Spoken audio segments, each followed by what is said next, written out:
একটি গ্রাম্য সালিসের সাধারণ বিচার যেন মুহূর্তে বদলে গেল এক গভীর মানবিক দৃশ্যে, পরিণত হল আবেগের অভূতপূর্ব ঘটনায়।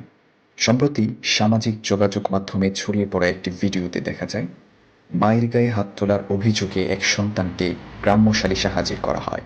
সমাজের ন্যায় বিচার রক্ষার অংশ হিসেবে সালিশের সিদ্ধান্ত হয় শাস্তি হিসেবে তাকে বৃষ্টিপেত্রাঘাত দেওয়া হবে। নির্ধারিত শাস্তি কার্যকর শুরু হতেই বিচারকের হাতে থাকা লাঠি ধরে ফেলেন সেই মা। কম্পিত কণ্ঠে, অশ্রুসিক্ত চোখে অনুরোধ করেন তার ছেলেকে যেন আর না মারা হয়।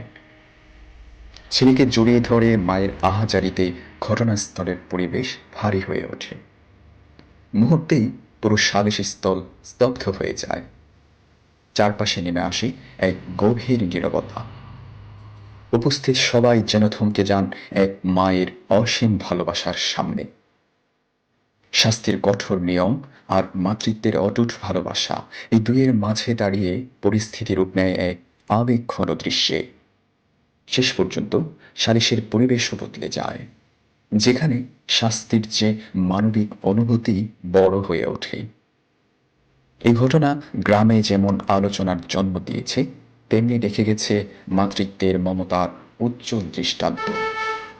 নিজে আঘাতপ্রাপ্ত হয়েও ছেলের গায়ে বেত্রাঘাত সহ্য করতে না পারার এই ঘটনা সন্তানের প্রতি মায়ের অসীম ভালোবাসার জানান দিয়ে যায়।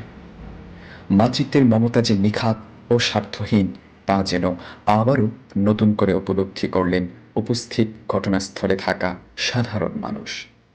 ওয়ালিউল্লাহ মিফতাহ, 10 দিক।